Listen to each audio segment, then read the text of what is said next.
How's it going, everybody? Welcome back to your favorite weekly horoscope. This time for, January 18th through the 24th of 2021. It gets weirder and weirder saying 2021 every single time, but thank you for being here. Let's jump straight into this week because this is the week that we all kind of been anticipating. This is next week. We start off this week on the 18th with not too much. We kick off the week with the moon going into Aries, making a sextile to Jupiter and a sextile to Saturn as it does that. And the moon is also going to be making a square to Venus later on Monday night. Now, with the moon in Aries, we're going to feel very, I think there's going to be one side of it that's very ambitious and there's one side of it that's very, head on. There's another side of the moon in Aries that's very, they can feel very ferocious, right? When you're talking about the moon, which, kind of needs space, the moon in Aries is kind of when you're emotional and also hungry, that's going to also come out a little bit more aggressively. And I think the moon in Aries, there might be some aggressiveness. That's why I also said ambition. So I think it'll be really important to, on Monday, direct your, energy somewhere a lot more, what's the word I'm looking for? Progressive? Better? I don't want to say better because better's vague. Just while the moon's in Aries, it'll be easy to get mad. It'll be better to use that anger and put it in something else, right? The moon in Aries is a great time to be ambitious about something, get involved into something, really put your all into something. So whether that's a project that you have around the house or whatever it is that you've got going on. I mean, the moon's also going to be sextiling Saturn and Jupiter too. So this is applying these new ideas, like with the Saturn-Jupiter conjunction, all these new things that we're wanting to create, all these new things that we're kind of going into. The moon in Aries sextiling, this is a great time to apply it. The moon squaring Venus, maybe it's not the most aesthetic thing. So like I said, if you have a project around the house, maybe this is a better project to tear things down or to build something up rather than paint something really nice. As the moon does square Venus by the time we get to the end of Monday evening, that's where we're going to feel, the moon squaring Venus is kind of like what we want or what we enjoy isn't necessarily what's always what we need. And as the moon's in Aries squaring Venus, it's sure, we want things to be orderly, we want things to be neat, we want to have a plan, but that moon in Aries is so, I don't want to say instinctual, but just so much more on the moment, right? Sometimes you have to do things kind of against the grain and against the plan, and I think the moon in Aries squaring Venus and Capricorn is kind of it's kind of like you pack a whole lunch, you get your whole lunch ready, you take your lunch to work just to find out at work everyone, they paid to go out to lunch, and it's you did all that work for nothing. You got to live spontaneously, and you got to live in the moment. I think that moon squaring Venus, what we want, we might have to be, we might be doing something more spontaneous that kind of goes against what we kind of planned for and what we kind of want. But not that bad. Monday's looking pretty okay. We get into Tuesday. Not much is going on Tuesday. Just the sun going into Aquarius. And again, this is what I'm starting to fuck with a new analogy, and I think you guys might like this one. When it comes to this Aquarius stuff, we now have Mercury in Aquarius. Mercury's now in shadow. Saturn and Jupiter in Aquarius. With the sun going into Aquarius, and then, of course, the next three things would be Mercury stationing retrograde and Venus going into Aquarius. This is what I'm kind of looking at as kind of a safe. This is kind of a tumbler to a safe, where once the sun goes into Aquarius, we kind of click that fourth or that fifth key or that pin, and this Aquarius story kind of starts really getting unlocked. Now, it's been kind of really difficult, I feel like, as an astrologer to accurately describe what all of this Aquarius stuff is going to be like, especially from January, but especially in February. Because there's a lot of planets, a lot of things going on, right? And so the one thing that I've been able to really go to, it's the same thing with this is why I never really made a big prediction for the Saturn-Pluto conjunction, because it was well, yeah, something big's going to happen, but I don't know what that's going to look like at the moment. I mean, there were a few astrologers that were able to predict disease went around. However, I'm kind of looking at all this Aquarius stuff and more of the personal level and going okay, clearly there's going to be a lot of new things that happen, and when people hear new, they automatically think good. That's not always the case. I like to think of when you have all these planetary ingresses, it's just like watching a movie. When you watch all the commercials for the movie, you know how the movie's going to go, right? But you need that first 20-30 minutes for them to fill in context. And that's how I kind of see all of these planets going into Aquarius kind of being like. And now that the sun's going into Aquarius, the context is really starting to show itself, right? Like you get to a certain part of a movie where you go, okay, now I see what's going on. Now I see what's all connected. And as the sun goes into Aquarius, that's that part, that's that little Tumblr click where we're going, okay, now things are a little bit more clear. Because I don't know about you guys, but what's been funny about this Saturn, Jupiter, Aquarius stuff is like it's felt different. But if you ask me to describe what about it felt different, I haven't been able to do that yet. Something has felt different. I don't know how exactly to describe it again, but with the sun going into Aquarius, again, this is where maybe we start to get a little bit more clear about what that difference is. And again, on Tuesday, I don't want to say like, oh, on Tuesday you're going to have all this, good feeling, but that you got to remember that Tumblr click is very subtle. Unless you have like a stethoscope up to it, you don't hear that click, or unless like you're really, really paying attention. So on Tuesday, you might be closer to some new information or closer to what's inside that safe more than you think. But if you really kind of listen for that click, I think you'll be able to see it. And I think the reason why we even get into astrology is like, if we could just see even a little bit out into the future, we can be better equipped with what we should be paying attention to, with, what we should be doing when we question, oh, am I doing the right thing? Am I doing the wrong thing? You look at the astrology, it's like, well, these events will happen at this time. So, add it up for yourself. Do the math. Are you on the right page? Are you on the right track? And I think with the sun going into Aquarius, you'll start to at least, things will kind of get to be funneled a little bit, closer together. Things will start to kind of add up a little bit more. But Tuesday's just another day. Tuesday has no feeling. Not a whole lot going on. But then we get into Wednesday. What I do, I lied. I want to say one thing about Tuesday. The moon's going to be in the later degrees of Aries. And the moon, I'm trying to think. I don't think the moon's been here at the later degrees of Aries since the last time. Actually, let's check together. So let's go back a whole month. Yeah, a month ago, the Mars was still in at late degree Aries. So I feel like, well, the thing I want to put this up is, I think that there is going to be a level of anger and frustration on Tuesday, and I think you'll see it a lot. As an astrologer, I look at, and I talked about this in my January horoscope, and every other astrologer is talking about this too. But when we get into Wednesday, like, this is bad. This doesn't look good. This doesn't look good as far as being an American and Inauguration Day. Like, I'm really crossing my fingers that nothing crazy happens. I just want things to go back to normal, to be honest. But as normal as things can be. But I look at this and part of this is bad and part of this is, a good learning experience. There's a lot that's going on Wednesday. Let's explain it all. First, the moon will ingress into Taurus. It will first make a square to the sun. Then the moon will make a square to Saturn. Then the moon will conjoin Uranus. Then the moon will conjoin Mars. And then the moon will square Jupiter. Basically all day Wednesday. That's quite a sequence of events. Also on Wednesday, this is the same day that Mars is making its exact conjunction to Uranus. And while Mars isn't exactly squaring Jupiter yet, and while Mars is already kind of done squaring Saturn, and the Saturn-Uranus square isn't exact yet, this is basically the clusterfuck day of these placements. And when you get Taurus and Aquarius, it's like you can have the strongest hurricane in the world, and it's probably not going to blow over a mountain. But you might be surprised. And I think that's what's so funny about this transit. Like, there's kind of a lot of ways to kind of look at this. I always fuck up Drew's last name. Drew Levanti. I think that's how you say it. Levanti? I don't know how to say it.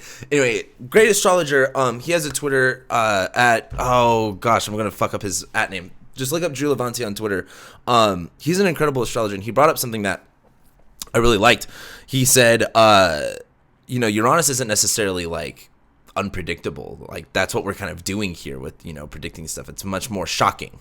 And I think with the moon and Mars on top of Uranus, this is kind of a shocking conflict. I think this is kind of a shocking change. Mars, the more I've been thinking about Mars and Taurus, and Mars genuinely ruling fights and conflicts, right? Like that's just what Mars does. I think Mars and Taurus, maybe handling fights and conflicts becomes much more difficult. Mars and Aries, it was like, we're all pissed off, and I think Mars and Taurus, it can, not... when I say handle fights and conflicts worse, I think it just can struggle with it. Mars and Aries is a lot better of dealing with fights and conflicts. It was like, yeah, you have a very sharp sword, but you're also a master swordsman, so it's not like it's going to mess you up. Mars and Taurus is kind of like, well, don't get too cocky with yourself. Things can kind of get out of control. And I think with Mars on Uranus, you're also going to see an explosiveness in maybe anger or rage. You're going to see an explosiveness and stubbornness. I think the moon also being on Mars and Uranus, there's this, it's kind of like it's kind of like sleep paralysis when you're like, you want to get up, but you can't. And I think with the moon with the moon conjoining Uranus and Mars though, this is one of those opportunities where you really can make a lot of changes. Like this looks really good for change in one sense where this is good conflict. This is good tension. It's difficult, but most things that don't kill you make you stronger. And this doesn't look like it's going to kill you. This looks much more like, we're implementing new habits. We're implementing new... I'm sorry, I'm looking at this at the fucking 6th house perspective. With all this Aquarius stuff, we're understanding that we're in a new way of looking at things. We understand that we're in a new way of applying those things as well, right? Like we're really starting to change up what discipline looks like, what authority looks like for ourselves, right? With this Mars-Taurus thing, the one thing that I want to bring up with Mars and Taurus is what energetic levels you've been putting out with Mars and Aries. Like you're going to realize like you can't sustain that. Like Mars and Taurus is much more about like what is a sustained effort. So like something that if you guys remember, when Mars retrograded, I went to go start this really intense workout thing, and I'm really glad I did it. I kind of fucked up and I didn't get the results I was looking for. But one big crucial thing I got out of it was that I started this when Mars squared Saturn, right? Probably not my best idea, but I like doing the stuff that's wrong so I could show you guys maybe don't do this type of shit. But what I learned was with Mars and Aries squaring Saturn and Capricorn, I took on a huge amount, a huge load, a big responsibility, and I tried to do all of this insane amount of work that I knew probably wasn't going to work out. I was able to do it for a strong amount of time, but it was just so much. And that's like when you have Mars and Saturn in domicile, right? Plus they're squaring each other. It was a big change for me, and plus it was a big workout load. And the one thing I'm really noticing with Mars and Taurus, because of course waking up and just changing all of your habits one day is incredibly difficult. Mars and Taurus is much more like, what changes can you make right now along the way? Mars and Taurus is, again, what's sustainable, what can get you kind of going just in that, if we go back to that stupid analogy I've been making for the past 6 months of the little engine that could, now that we've got some momentum going, how can we, improve things? What can we let go? What can we change up?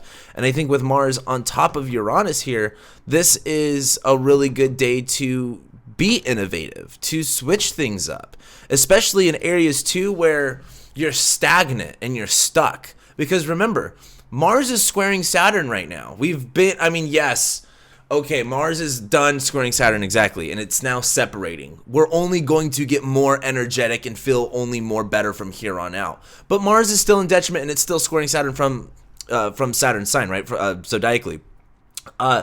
Don't expect things to just easily work. And I think with Mars squaring, Saturn, this is kind of like you're going to be kind of hitting a lot of walls, right? If you just do the same thing over and over again and expecting the same result, you're going to go crazy. And that's exactly what I kind of look at this Mars-Taurus thing squaring Saturn. All of these fixed signs, man, if you just keep doing that, if you get in your ruts, if you just get in your fucking Mars and Taurus, like, okay, I guess I'll just be lazy. Okay, I'll just do what I'm comfortable with. You're going to have problems. And that's the big thing that you see with the Saturn-Jupiter stuff in Aquarius is, you can't just do what you're used to. And Mars conjoining Uranus with the moon, if you want to do something innovative, if you really want to do something different, if you really want to, for lack of a better word, what they say, like break in a horse, like if you or like a dog. If you really want to train a dog, like you got to be really fucking adamant about it. You got to do some stuff that's like, you know, really serious. You can't let your guard down or relax yourself. You got to be always on point. And this is a really good day for that. I think if you're really wanting to get out of a rut, I talked about this, I believe in my January horoscopes. Might have been my December horoscopes. I don't remember, but I talk about Mars and Taurus. You know, it's easy to stay in a rut.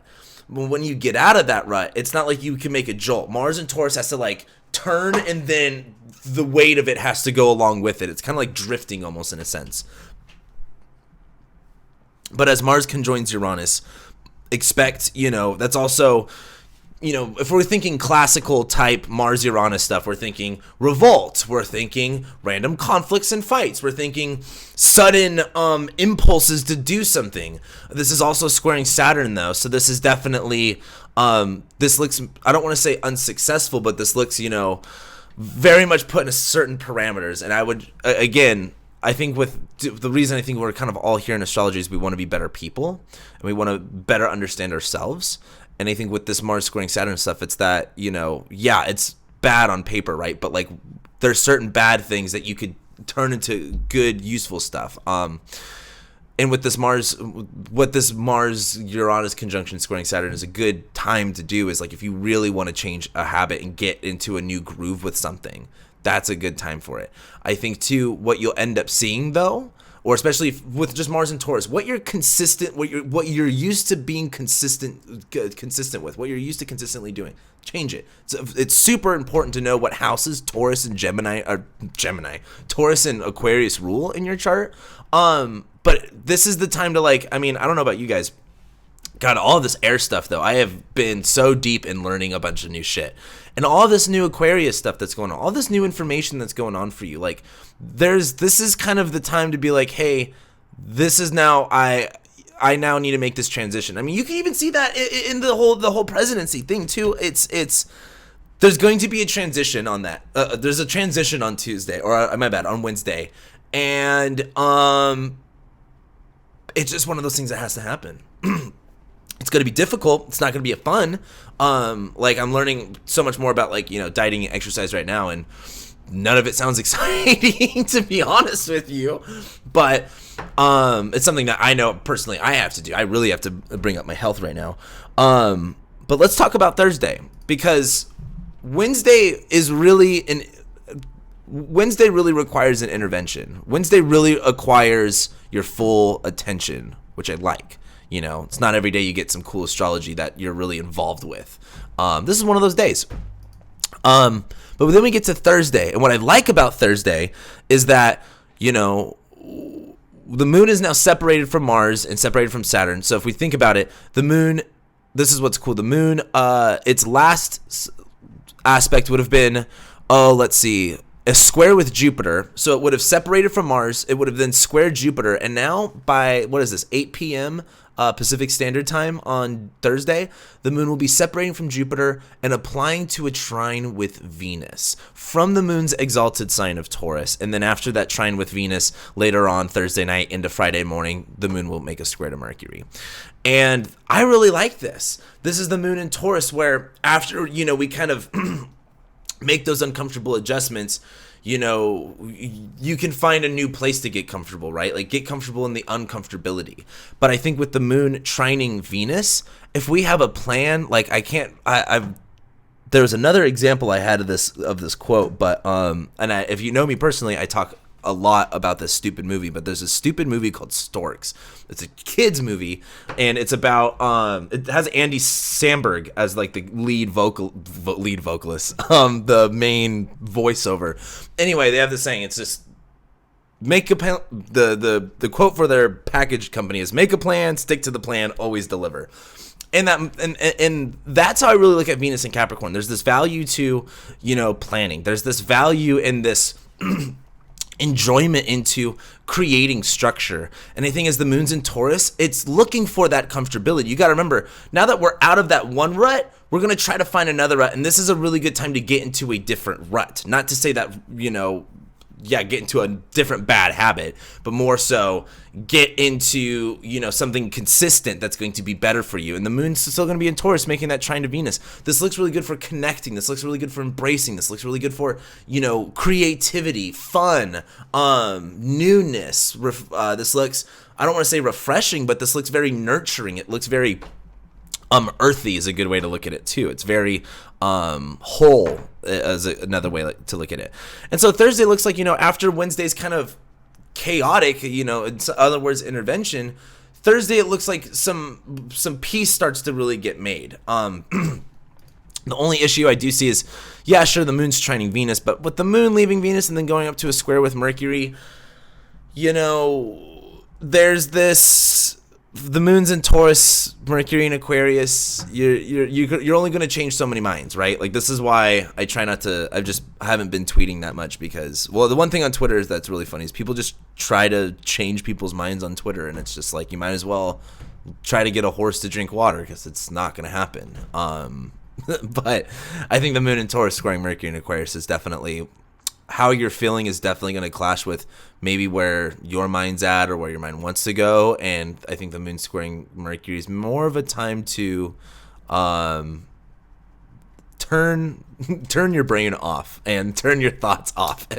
Well, that's one way to look at it. I would also look at it as the moon in Taurus is just looking to be comfortable, and I think Mercury in Aquarius squaring the moon would be like, are you sure this is comfortable? Are you sure this is what you want? And this is like just overthinking the little tiny details and, kind of going overboard with it. Sure, Mercury at this point is in its shadow, but just with the moon squaring Mercury later on Thursday night, Friday morning, just kind of like, you might be a little bit more frustrated, but just try to be patient. That's the big thing I can't emphasize enough with this Taurus and Aquarius shit. Just be fucking patient. Like, guys, we're gonna get to better times so soon. Just hold on to your fucking horses. We get to Friday. Only thing we got going on is Mars square Jupiter, and we've talked about this.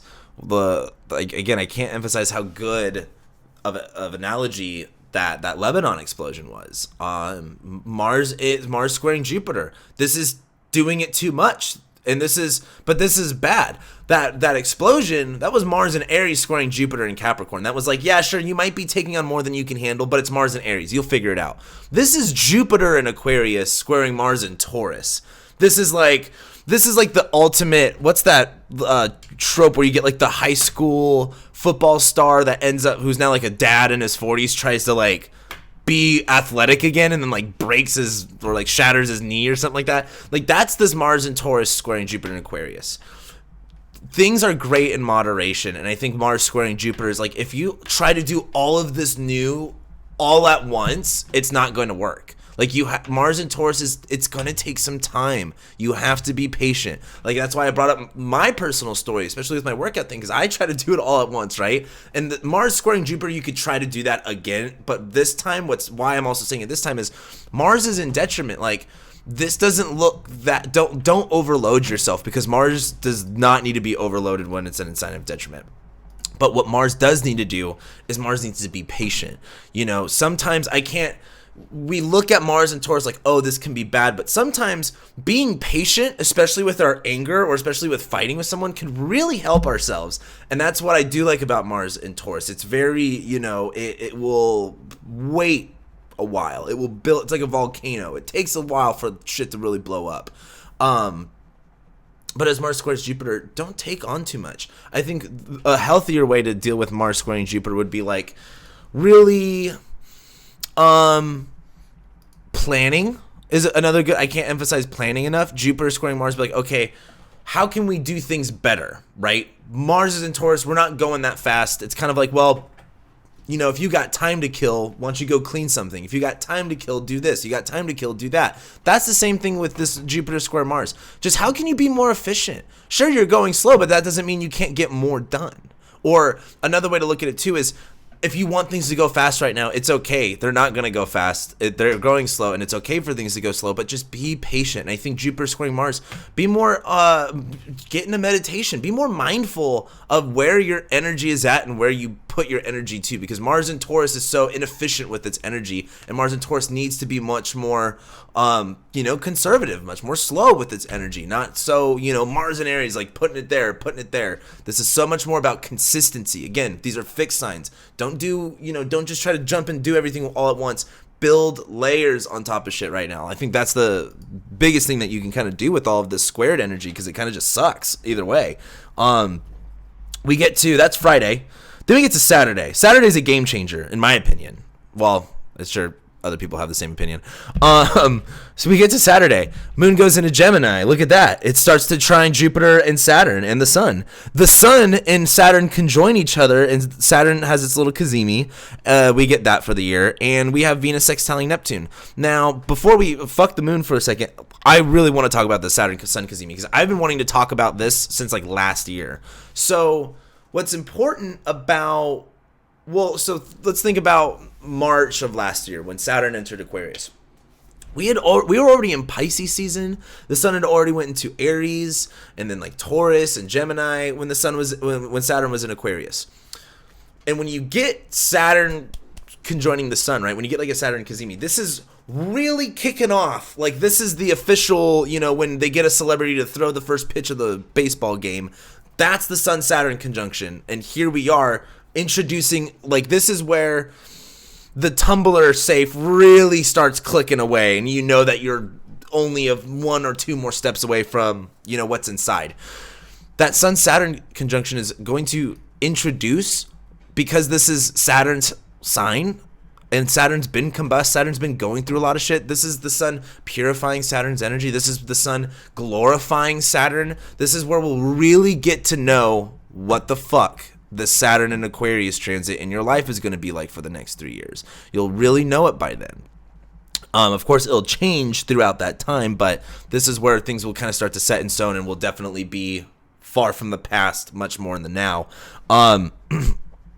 I think this is also a time to really understand what you want to commit yourself to, what you want to discipline yourself with, what new challenges and responsibilities you face. This will be the time to really absorb that. This would be the time to really take that in, have that conversation with yourself almost in a sense. The Moon, though. The Moon goes into Gemini and trines Saturn and the Sun and Jupiter during this day. So the Moon, again, our emotions, it's lighting up more of the dark. It brings up more of the hidden stuff in our lives. As the Moon goes into Gemini, the talkative sign, the curious sign, we start to learn more. The Moon in Gemini is a time of being curious, a time of asking questions. And as that Moon's trining Saturn, trining Jupiter, this is when it clicks. It's like... we've all had, I shouldn't say we all have, I don't like speaking for everyone, but most of us should have had at least one experience in school where maybe if you were bad at school like me, like I was most of the time, where you finally get a lesson and you're like, wow, I fucking get this. Like, whoa, what?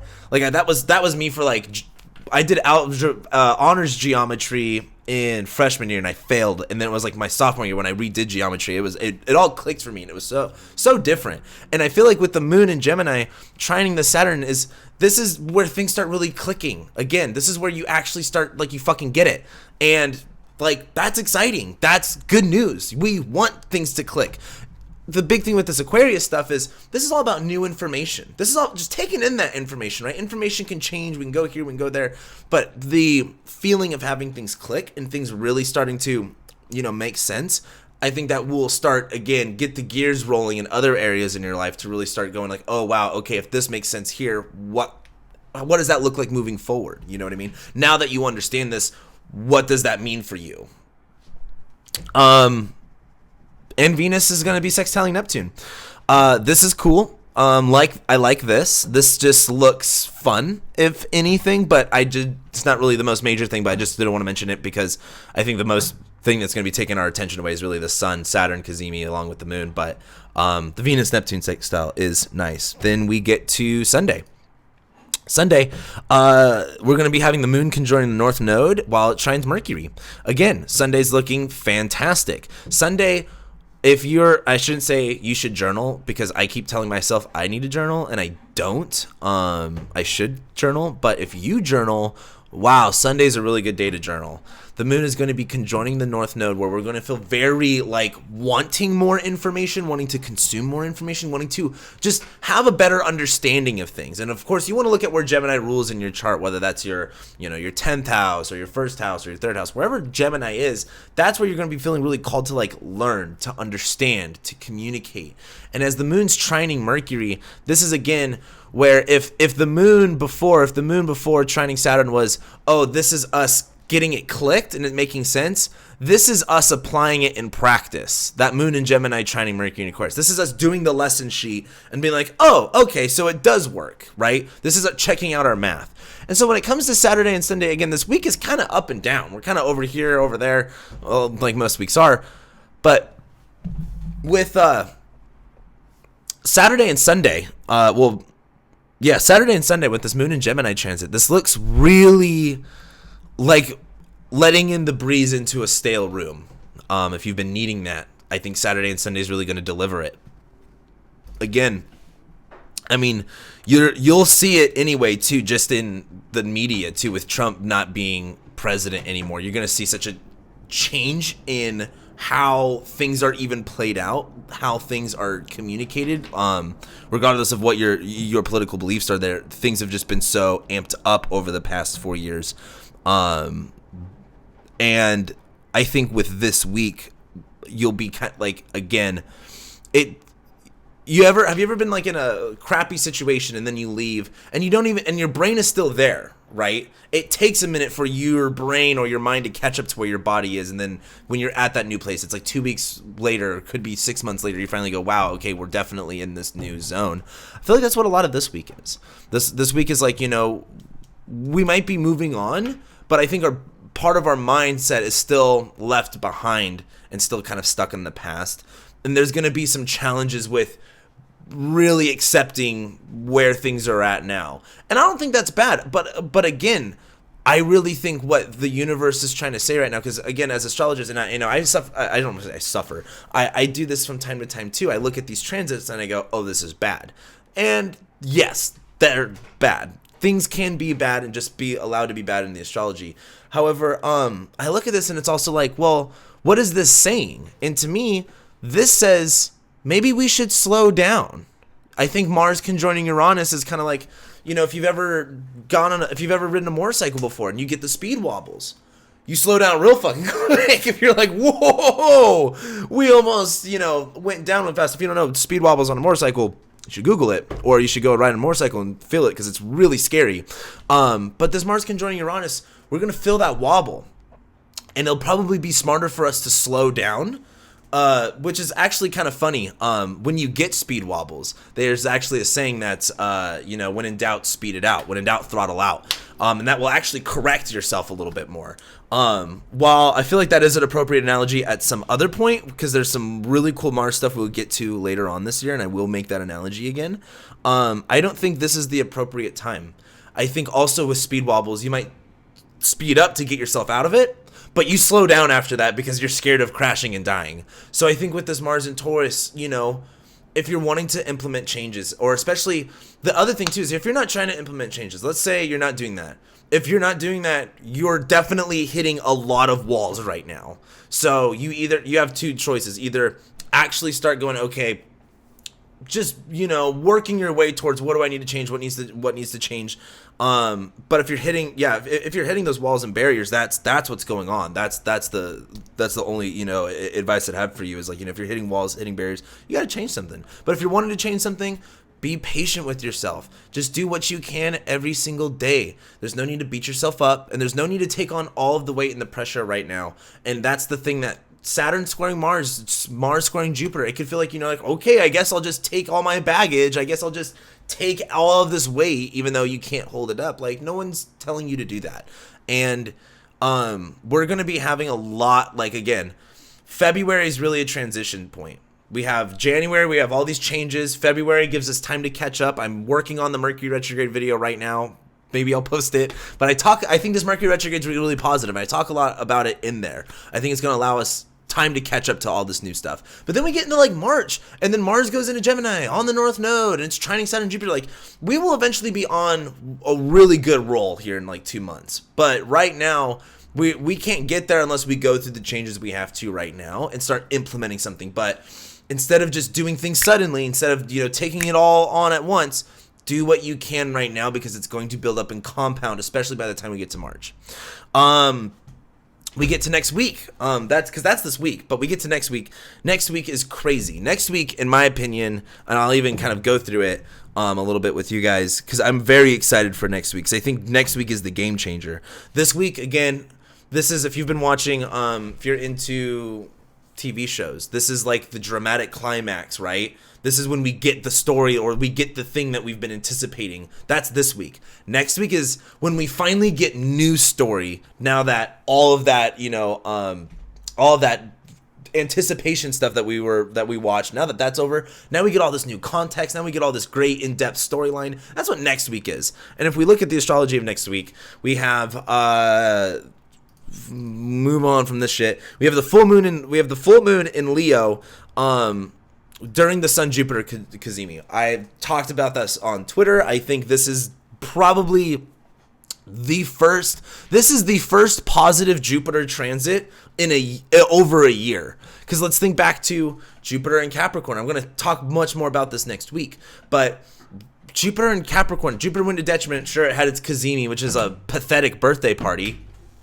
And then Jupiter conjoined Pluto, squared Mars, basically on top of Saturn in its sign of fall. We haven't had one positive Jupiter transit in over a year. This is a positive Jupiter transit. This is a Jupiter transit on steroids. This is really good. This is really, really good. And it's also on the full moon. You really can't get much better than that. We have Venus conjoining Pluto too at the same time, which I am curious about. We won't say anything about that. But then, literally, once that moon goes into Virgo, we get to next Saturday, Mercury stations retrograde. And when we get to that Mercury retrograde, that's really where, again, that's where we start. Mercury's been in shadow.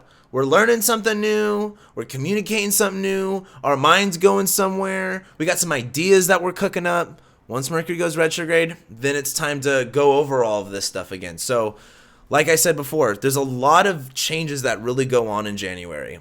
And we're going to come back to it and really, you know, get into it more in February. That's why I also said with the Mars and Taurus stuff, just be patient. Because we're going to come back over this anyway. Like, this isn't the first time we'll see this. Like, we'll get to go over again. So, be patient. Try to keep cool this week. But also, allow yourself to make some changes. Be innovative. Get out of your comfort zone and do things, you know, on a smaller scale that allows you to build up. I won't waste any of my breath. I love you guys so much. Thank you so much for being here, liking, sharing, commenting, subscribing. I love and appreciate every single one of you guys, and I'll be seeing you next week.